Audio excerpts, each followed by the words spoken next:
하나님 말씀은 사도행전 27장 21절에서 26절까지의 말씀입니다.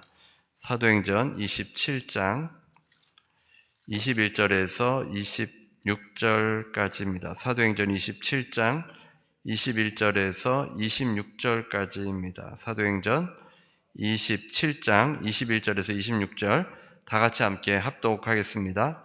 여러 사람이 오래 먹지 못하였음에 바울이 가운데 서서 말하되 여러분이여 내 말을 듣고 글에 대해서 떠나지 아니하여 이 타격과 손상을 면하였더라면 좋을 뻔하였느니라. 내가 너희를 권하노니 이제는 안심하라. 너희 중 아무도 생명에는 손상이 없겠고 오직 백분이리라. 내가 속한 바 곧 내가 섬기는 하나님의 사자가 어젯밤에 내 곁에 서서 말하되 바울아 두려워하지 말라. 내가 가이사 앞에 서야 하겠고 또 하나님께서 너와 함께 항해하는 자를 다 내게 주셨다 하였으니 그러므로 여러분이여 안심하라. 나는 내게 말씀하신 그대로 되리라고 하나님을 믿노라. 그런즉 우리가 반드시 한 섬에 걸리리라 하더라. 아멘. 오늘은 내게 주셨다 하였으니 라는 제목의 말씀으로 함께 은혜를 나누겠습니다. 오늘 본문은 바울이 3차 전도 여행을 하고 있습니다. 바울과 그 일행들은 백부장의 인솔하에 무라에서 알렉산드리아에서 온 배를 타고 로마로 향했습니다. 며칠 동안 천천히 항해한 끝에 간신히 니도 앞 바다에 이르렀는데 맞바람이 너무 세게 불어서 크레타 섬을 끼고 항해하다가 미항에 도착했습니다. 맞바람 때문에 시간이 많이 지체되었습니다. 한 달이면 갈 수 있는 거리였지만 날씨가 좋지 않아서 항해가 힘들었습니다. 바울은 선편으로 여행을 많이 했기 때문에 경험이 많습니다. 그래서 계속 항해하다가는 큰 어려움을 겪게 될 것이라고 말하였습니다. 그러나 백부장은 바울의 말을 듣지 않고 선장과 선주의 말을 더 들었습니다. 그 말을 더 믿었습니다. 비닉스라는 섬으로 가는데 남풍이 불어서 사람들은 자기 계획대로 되리라고 생각했습니다. 바울의 말이 틀렸다고 생각했을 겁니다. 백부장도 자신의 결정이 옳았다고 생각했습니다. 괜히 일정보다 늦게 도착하면 문책을 당할 수 있기 때문에 항해를 재촉했고 선장과 선주는 일정에 맞게 도착해야 제 값을 다 받을 수 있습니다. 로마 사람들은 주식이 밀인데 이집트에서 수입해서 먹었습니다. 대규모 선단이 있을 정도로 이집트에서 공급을 받았습니다. 남쪽으로 순풍을 타고 계획대로 이 배가 잘 가는 듯 했습니다. 그러나 갑자기 유라굴로라고 불리는 폭풍이 불어왔습니다. 배에 폭풍이 휘말리게 되고 배는 조금도 앞으로 나아가지 못했습니다. 앞으로 나아가려는 노력을 포기하고 바람 부는 대로 배를 내맡기고 표류하기 시작했습니다. 가우다라는 작은 섬의 남쪽 방향으로 떠밀려 갈 때 간신히 거룻배를 끌어올리고 밧줄로 동여맸습니다. 배가 모래톱에 걸릴까 염려하여 돛을 내리고 배를 바람 부는 대로 떠밀려 가게 했습니다. 바람을 거스르다가 배가 뒤집힐 것이기 때문입니다. 그런데도 폭풍은 멈출 것 같지가 않습니다. 선원들은 짐을 다 바다에 내던졌습니다. 3일째 되는 날에는 배의 장비마저 내어 던졌습니다. 살기 위해서 다 버려야만 했습니다. 며칠째 해도 보지 못하고 별도 보지 못했습니다. 바람은 계속 거세게 불어왔습니다. 결국 살아남을 수 있다는 희망마저 포기하고 말았습니다. 배에 탄 사람들은 이제 죽게 될 것이라고 생각했습니다. 폭풍은 멈추려고 하지 않았고 배는 곧 파손될 것 같았습니다. 이전에 사람들은 바울의 말을 듣지 않았습니다. 미결수로 잡혀가는 바울의 말에 누구도 크게 귀 기울이지 않았습니다. 그러나 이제 살려는 희망을 포기하는 이때에 바울이 일어나서 말을 하기 시작합니다. 폭풍이 아직 그친 것이 아닙니다. 여전히 흔들흔들거리는 폭풍 속에서 일어나기도 힘든데 바울은 이제 말해야 될 때입니다. 희망을 잃어버린 사람들에게 희망을 주어야 합니다. 바울이 어떻게 말합니까? 오늘 본문 21절입니다. 여러 사람이 오래 먹지 못하였음에 바울이 가운데 서서 말하되 여러분이여 내 말을 듣고 글에 대해서 떠나지 아니하여 이 타격과 손상을 면하였더라면 좋을 뻔하였느니라. 글에 대해서 바울이 떠나지 말자고 했는데 그 말을 백부장이 듣지 않고 떠나게 항의하게 된 겁니다. 그래서 바울의 말을 따랐으면 좋았을 텐데 듣지 않아서 이 불행한 사태를 맞이하게 되었습니다. 바울이 과거로 돌아갈 수도 없는데 이 이야기를 하는 이유가 무엇입니까? 잘못을 들추어내기 위함입니까?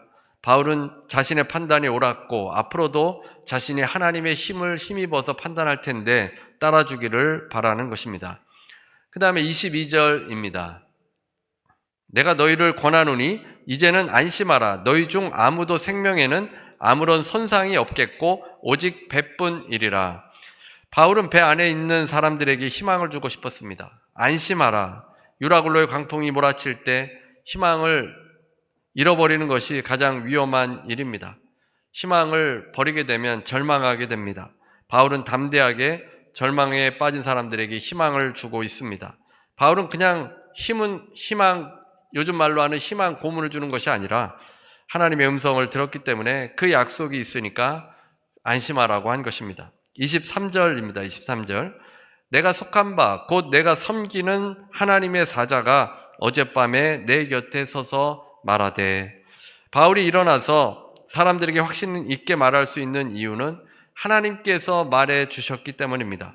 하나님의 사자가 와서 바울에게 말해 주었습니다. 여기서 사자는 앙겔로스라는 천사라는 의미입니다.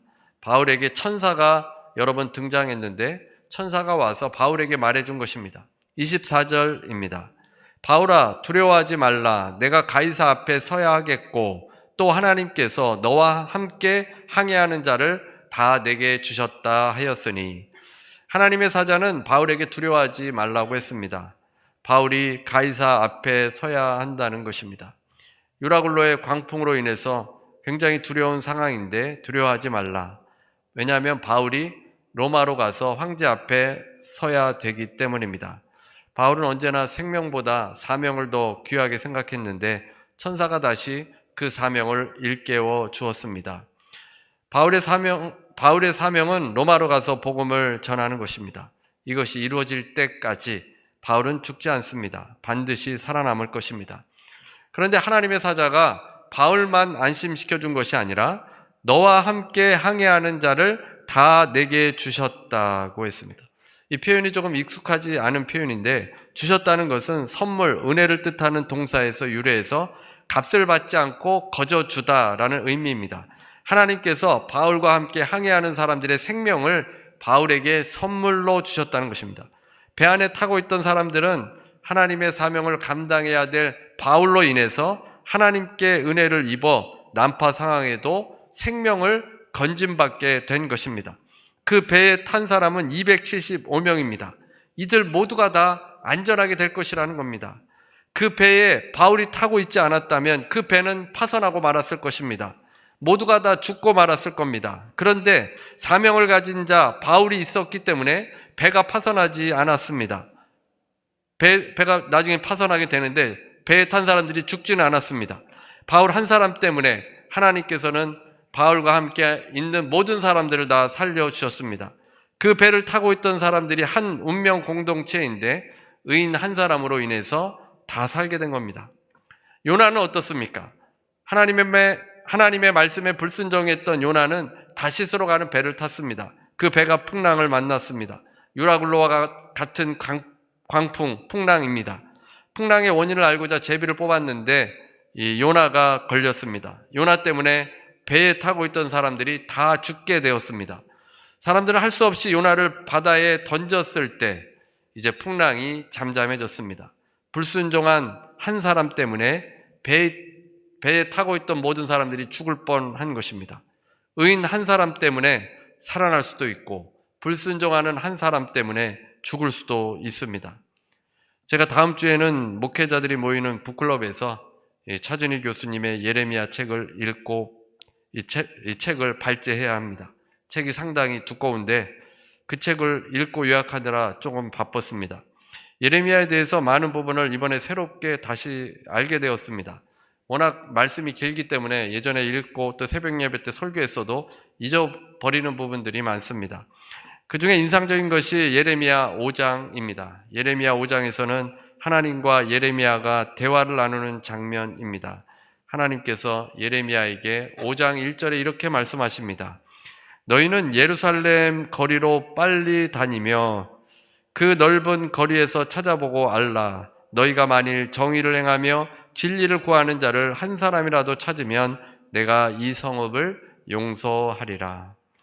정의를 행하는 한 사람이라도 있으면 예루살렘 도시를 용서하겠다는 겁니다.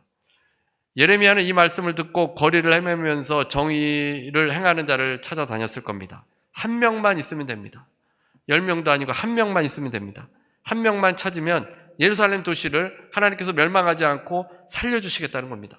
사실 하나님의 마음은 처벌이 아니라 용서입니다. 어떻게든지 그 예루살렘을 살려주시기 위해서 의인 한 명만 찾으라고 한 것입니다. 1절을 원어로 보게 되면 무려 네 번의 명령이 나오는데 세번역 성경이 조금 더 잘 번역했습니다. 세번역 성경을 보도록 하겠습니다. 세번역.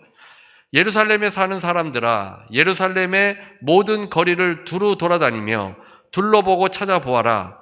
예루살렘의 모든 광장을 샅샅이 뒤져보아라. 너희가 그곳에서 바르게 일하고 진실하게 살려고 하는 사람을 하나라도 찾는다면 내가 이 도성을 용서하겠다. 4개의 명령이 나옵니다. 두루 돌아다니며 둘러보고 찾아보아라. 샅샅이 뒤져보아라. 이렇게 4번이나 말하는 것은, 명령형으로 말하는 것은 사태의 심각성을 말합니다. 긴박성을 보여줍니다. 이제 곧 하나님의 심판이 임할 때인데 빨리 찾아서 이 의인을 찾아보라는 겁니다. 의인만 찾으면 하나님께서 멸하지 않겠다는 겁니다. 예레미야의 대답이 어떻습니까? 2절입니다. 2절. 그들이 여호와께서 살아 계심을 두고 맹세할지라도 실상은 거짓 맹세니라. 그 성읍에는 의인 한 사람도 찾을 수 없었다는 겁니다. 유다 백성들이 많이 하나님을 부릅니다. 하나님의 이름을 부르는데 입으로는 하나님을 부르면서 그들은 거짓 맹세를 하고 있었다는 겁니다. 다 거짓을 말하는 자들이었습니다. 다 사기꾼들이었고 거짓말 장이들만 있을 뿐이었습니다. 진실로 하나님을 믿어서 정의를 행하는 사람이 없었습니다. 신실하게 하나님을 믿으면서 바르게 일하고 진실하게 살려는 사람이 단 한 사람도 없었다는 겁니다. 4절입니다. 내가 말하기를 이 무리는 비천하고 어리석은 것뿐이라 여호와의 길 자기 하나님의 법을 알지 못하니. 비천한 자들이란 수공업자, 농부들, 소매 상인들을 말합니다. 이들이 여호와의 길, 하나님의 법에 대해서는 관심이 없고 매일 생계를 유지하는 일에 더 급선무였을 거라는 겁니다. 그래서 이들이 너무 먹고 사는데 바쁘니까 하나님의 말씀을 잘 몰라서 하나님의 정의를 지키지 못하는 그런 모습이었을 거라는 것입니다. 그래서 예레미야는 이번에는 지도자들을 향합니다. 5절입니다. 5절. 내가 지도자들에게 가서 그들에게 말하리라. 그들은 여호와의 길, 자기 하나님의 법을 안다 하였더니 그들도 일제히 멍에를 꺾고 결박을 끊은지라. 이제 이 평범하게 사는 사람들은 너무 일하는데 바빠서 하나님 말씀 잘 모르니까 유대 지도자들에게 간 것입니다. 공중의 관리들, 지도급 백성들, 제사장들, 지혜자들, 예언자들을 만납니다. 이 비천한 자들과는 달리 이들은 하나님의 말씀, 법을 잘 알고 있었고 더 나아가서 이 말씀이 이 백성들 가운데 실현되도록 해야 하는 것이 그들의 의무입니다. 그런데 지도자들이 하나님의 법이라는 멍에를 스스로 꺾고 결박을 끊어버렸습니다. 고삐 뿔린 황소가 되어버린 것입니다. 황소는 일상적으로 멍에를 메고 결박을 지어서 쟁기를 끌고 있습니다. 이 장면은 멍에를 부수고 가죽끈을 끊으면서 반발하는 행동을 묘사한 겁니다. 하나님의 법, 하나님의 말씀을 알기는 알지만 그 말씀대로 따라 산 것이 아니라 자기 원하는 대로 산 것입니다. 자기들 생각대로 자기의 탐욕 가지고 살았던 겁니다. 하나님께 반발한 사람들 뿐이었습니다. 그래서 예레미야는 한 사람 찾기 프로젝트를 실패합니다. 한 사람도, 의인 한 사람도 예루살렘에서 찾을 수 없었습니다. 우리가 잘 아는 소돔과 고모라의 이야기를 잘 아실 겁니다. 창세기 18장에서 하나님께서 아브라함에게 소돔과 고모라에 대한 그 죄악이 심하다고 하셨습니다. 아브라함은 의인을 악인들과 함께 죽이실 거냐고 하면서 의인 50을 찾으면 용서해 주실 거냐고 했습니다. 하나님께서 그렇게 하시겠다고 했습니다. 그러다가 아브라함은 45명으로 줄이고 40명, 그러다가 10명까지 내려갔습니다. 10명을 찾아도 하나님께서는 소돔과 고모라를 멸하지 않겠다고 했습니다. 소돔과 고모라에 의인 10명이 없었습니다. 소돔과 고모라는 성적인 타락, 동성연애와 폭력이 난무했습니다. 하나님께서는 소돔과 고모라에 유황과 불을 비같이 내리셨습니다. 불과 유황이 하늘에서 쏟아져서 소돔과 고모라는 멸망하게 되었습니다. 그런데 창세기 19장 29절에 이렇게 말씀합니다. 하나님이 그 지역의 성을 멸하실 때, 곧 롯이 거주하는 성을 엎으실 때에 하나님이 아브라함을 생각하사 롯을 그 엎으시는 중에서 내보내셨더라. 소돔과 고모라는 의인 10명이 없기 때문에 하나님께서 다 멸망을 시키셨는데, 심판하셨는데 롯은 살려주었습니다. 하나님이 아브라함을 생각해서 롯을 구해주신 것입니다. 의인 한 사람, 아브라함의 기도를 들으시고 롯을 살려주셨습니다. 의로운 사람, 공의를 행하는 사람, 하나님의 말씀을 갖고 올바르게 사는 한 사람으로 롯은 살게 되었습니다. 만약 소돔과 고모라 성에 아브라함과 같은 의인 10명이 있었다면 그 성은 결코 무너지지 않았을 겁니다. 그 의인들로 인해서 그 성에 희망이 있습니다. 그 의인들이 10명이나 있다면 그 성은 정화될 것이고 변화될 것입니다. 그러나 모두가 다 하나님을 떠나서 그 성은 멸망받았습니다. 이번에 예레미야서의 말씀을 이렇게 읽고 요약하면서 느낀 것 중에 하나는 한 사람이 중요하다는 겁니다. 한 사람이 어떻게 살아가느냐에 따라 우리의 환경이, 우리가 살고 있는 이 도시와 나라도 바뀌어질 수 있습니다. 그러면 어떤 모습일 때 심판이 오는 것입니까? 예레미야 시대에 남유다가 타락해서 멸망하게 되는 시대였습니다. 바벨론에 의해서 멸망당하는데 그 모습이 어떠한지를 보면 우리가 깨달을 수 있습니다. 예레미야 6장 13절입니다. 이는 그들이 가장 작은 자로부터 큰 자까지 다 탐욕을 부리며 선지자로부터 제사장까지 다 거짓을 행함이라. 남유다가 심판을 받은 것은 선지자, 제사장, 종교 지도자들과 모든 사람들이 탐욕을 부리며 살았고 거짓을 행했다는 것입니다. 하나님 말씀대로 올바로 살 생각은 하지 않고 하나님을 믿는다고 하면서 탐욕을 채웠습니다. 거짓을 행했습니다. 거짓 선지자들은 사람들이 좋아하는 말만 해서 평안할 것이다, 잘 될 것이다, 그렇게 말만 했던 겁니다. 이들이 예배를 드렸습니까? 안 드렸습니까? 이들은 놀랍게도 예배를 잘 드렸습니다. 예레미야 6장 20절입니다. 6장 20절. 시바에서 유황과 먼 곳에서 향품을 내게로 가져오면 어찌함이냐? 나는 그들의 번제를 받지 아니하며 그들의 희생제물을 달게 여기지 않노라.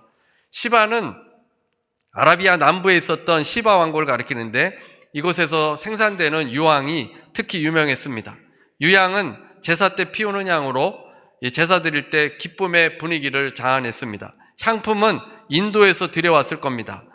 이들이 준비한 제물들은 외국에서 비싸게 들여와서 이제 제사를 하나님께 값비싸고 희귀한, 아주 존귀한 그런 제사를 드리려고 정성껏 준비해서 제사를 드리는 겁니다. 그런데 하나님께서는 그 제사를 받지 않겠다고 한 것입니다. 지금으로 이야기하면 제사가 예배 아닙니까? 우리가 이렇게 예배를 드리는데 예배를 드리기 위해서 예배당도 아주 멋있게 꾸미고 노래 잘하는 아주 전문가 합창단이 멋있게 노래를 부르고 악기도 이 프로페셔널들이 와서 악기 연주를 하고 최고의 음악을 드립니다. 강대상도 아주 멋있는 것으로 바꾸고 헌금도 아주 많이 합니다. 그런데 하나님께서는 그 예배를 받지 않으신다라고 하시는 겁니다. 예배는 하나님께서 기뻐하시는 것인데 또 예배는 하나님을 만나는 시간인데 왜 하나님께서 받지 않는 것입니까? 받지 않는 정도가 아닙니다. 예레미야 6장 21절입니다. 그러므로 여호와께서 이와 같이 말씀하시니 보라 내가 이 백성 앞에 장애물을 두리니 아버지와 아들들이 함께 거기에 걸려 넘어지며 이웃과 그의 친구가 함께 멸망하리라. 이런 예배를 계속 드려봤자 다 멸망한다는 것입니다. 아라비아에서 유황을 들여오고 인도에서 향품을 들여다가 제사를 드려봤자 다 멸망할 것이라는 겁니다. 예배를 위해서 많은 노력을 하고 화려한 예배를 드리기 위해서 노력을 하는데 하나님께 정말 뭔가 드린 것 같고 딱 예배를 드리고 나서 이 마음도 뿌듯한데 하나님께서는 받지 않으실 뿐만 아니라 멸망시키신다는 겁니다. 어떤 예배를 하나님께서 받으시는 겁니까? 사무엘상 15장 22절입니다. 새 번역입니다. 새 번역. 사무엘이 나무랐다. 주님께서 어느 것을 더 좋아하시겠습니까? 주님의 말씀에 순종하는 것이겠습니까? 아니면 번제나 화목제를 드리는 것이겠습니까?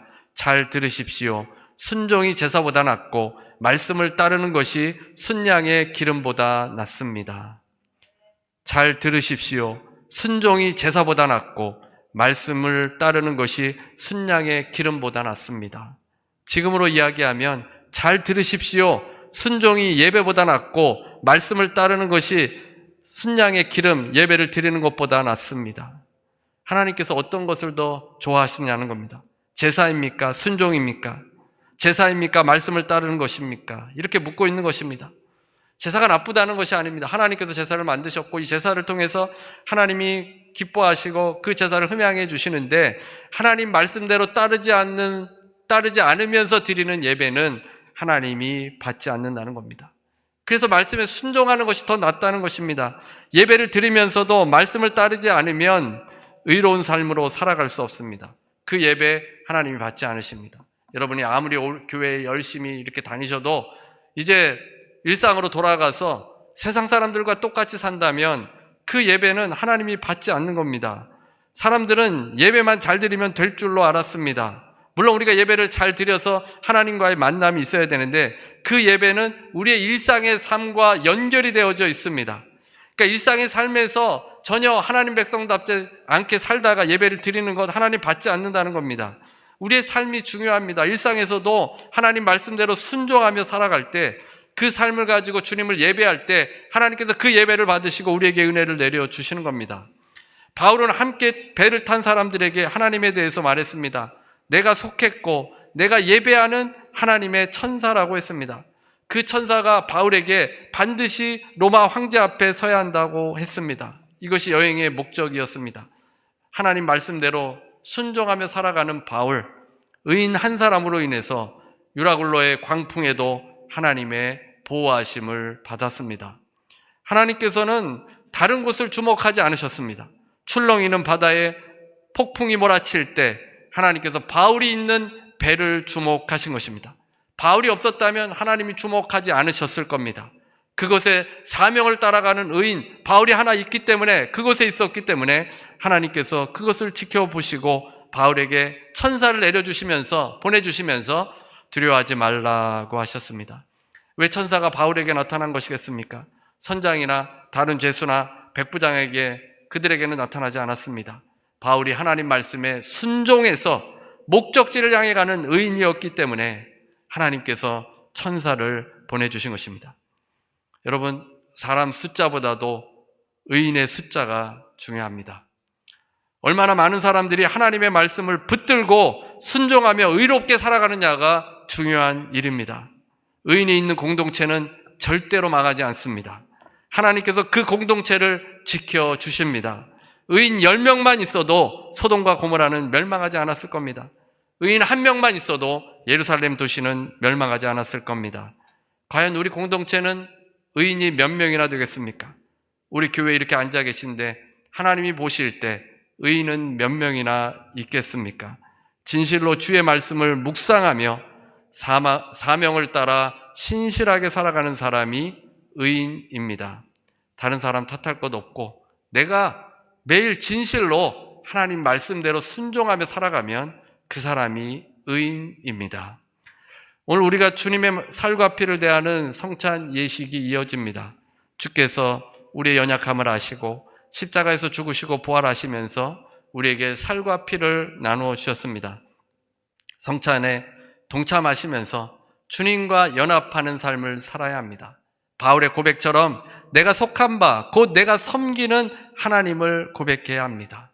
하나님의 말씀을 듣는 자들이 되어야 하고 행하는 자들이 되어야 합니다. 주님께서 우리를 귀하게 여기시고 또 의인된 모습으로 하나님께서 여러분을 통해서 많은 생명을 살려주실 것입니다. 주님께 순종하며 바울과 같이 나아가시는 여러분 모두가 되시기를 주님의 이름으로 축원합니다.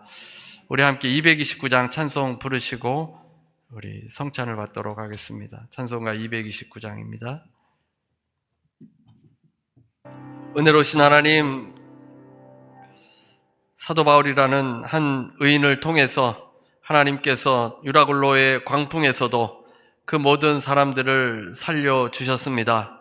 아버지께서 우리를 칭의해 주셔서 우리를 의인으로 만들어 주셨사온데 아버지 의인답게 살게 해 주옵시고 아버지 하나님 말씀에 늘 순종하는 일상의 삶이 되게 해 주셔서 우리의 삶도 예배가 되게 도와주옵소서. 아버지 주님 인정하시는 아버지 의인된 삶이 되어서 우리 예배를 받으시고 기뻐 받으시며 또 우리에게 좌정하여 주시고 임하여 주셔서 아버지 충만한 삶, 성령 충만한 삶으로 나아갈 수 있도록 도와주옵소서. 아버지 무엇이 두렵겠습니까? 하나님께서 의인들 붙잡아 주실 줄로 믿습니다. 안심하라, 두려워 말라, 주님 말씀하여 주셨습니다. 주님 안에서 평강을 얻게 하시고 기쁨을 얻어서 담대함으로 나아갈 수 있도록 인도하여 주옵소서.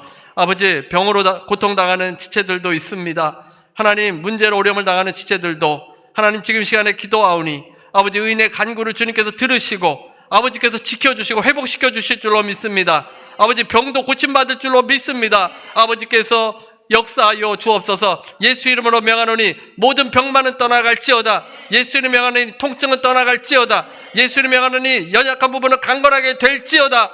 아버지 우리를 붙잡아 주시고 예수 그리스도의 보혈의 능력에 그 경험을 아버지 할 수 있도록 도와주옵소서. 모든 문제도 다 주님 앞에 내려놓습니다. 문제를 통해서 하나님 우리가 더 성장하게 도와주옵시고 또 합력하여 선을 이루어 주시고 하나님 안에서 강건한 역사들이 일어날 수 있도록 주님 도와주옵소서. 지금은 우리 주 예수 그리스도의 무한하신 은혜와 아버지 하나님의 극진하신 사랑과 보혜사 성령님의 교통하시고 내주하시고 충만케 하심이 오늘 함께 예배드리는 모든 성도들 위해 개인 가정 일터 위에 주님을 섬기며 순종하여 의인된 모습으로 살아가는 모든 성도들 위해 지금부터 영원토록 함께 있을지어다.